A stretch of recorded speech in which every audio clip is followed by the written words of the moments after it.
Hello friends, आज हम chemistry के कार्बनिक रसायन के एरोमेटिक यौगिक टॉपिक को पढ़ने जा रहे हैं।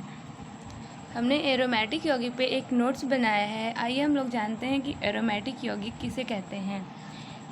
एरोमेटिक यौगिक एरीन कहलाते हैं क्योंकि इनमें एरोमा होता है। मतलब यहाँ पे ये है कि एरोमेटिक यौगिक उसे कहते हैं जिसमें एरोमा पाया जाता है।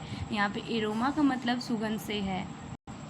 एरोमेटिक यौगिक का सामान्य सूत्र CnH2n-6y होता है।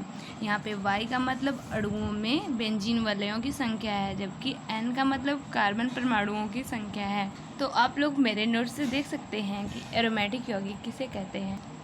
एरोमेटिक यौगिक की डिफिनेशन को हम इस प्रकार से बोल सकते हैं कि ऐसे चक्रीय यौगिक जो कि बेंजीन के प्रमुख गुणों के आधार पर, जैसे जो कि बेंजीन से मतलब कि रासायनिक गुणों को प्रदर्शित करते हैं। जो बेंजीन के गुण होते हैं वही एरोमेटिक के भी गुण होते हैं। मतलब बेंजीन के जो गुण हैं, जो प्रॉपर्टी है उसकी, केमिकल प्रॉपर्टी जो है, वही एरोमेटिक यौगिकों की भी होती है। तो यहाँ पे हम एरोमेटिक यौगिक का बोल सकते हैं कि ऐसे यौगिक जो कि मतलब बेंजीन वलयों या फिर उनके बेंजीन की जो रासायनिक प्रॉपर्टी है उससे समानता प्रदर्शित करते हों।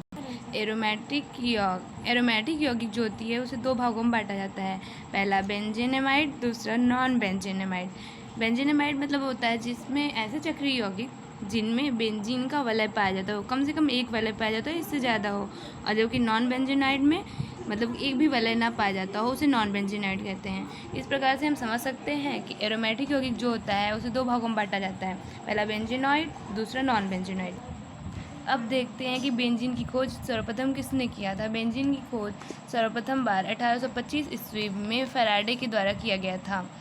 और बेंजीन का डिफिनीशन आप यहाँ से देख सकते हैं। बेंजीन मोनोसाइक्लिक एरोमेटिक हाइड्रोकार्बन की समजाति श्रेणी CnH2n-6 का प्रथम सदस्य होता है।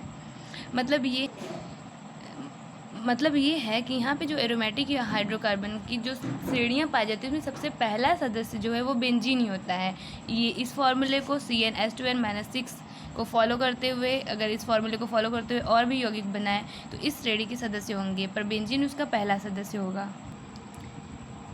आइए अब जानते हैं कि एरोमेटिक जो यौगिक होते हैं उनकी शर्तें क्या होती है। एरोमेटिक यौगिक जो होते हैं वो हमेशा चक्रीय होते हैं। इनमें पाई इलेक्ट्रॉन पाए जाते हैं जो कि हकल के नियम का पालन करते हैं। हकल के नियम को आप इस प्रकार समझ सकते हैं कि हकल ने ये बोला था कि एरोमेटिक यौगिक में जो पाई इलेक्ट्रॉन पाए जाते हैं उनकी संख्या 4n+2 पाई को फॉलो करती है। सभी इलेक्ट्रॉन जो होते हैं एरोमेटिक यौगिक में, जितने भी इलेक्ट्रॉन पाए जाते हैं वो एक ही तल में स्थित होंगे। और ये जो एरोमेटिक यौगिक होता है वो सदैव असंतृप्त यौगिक होगा।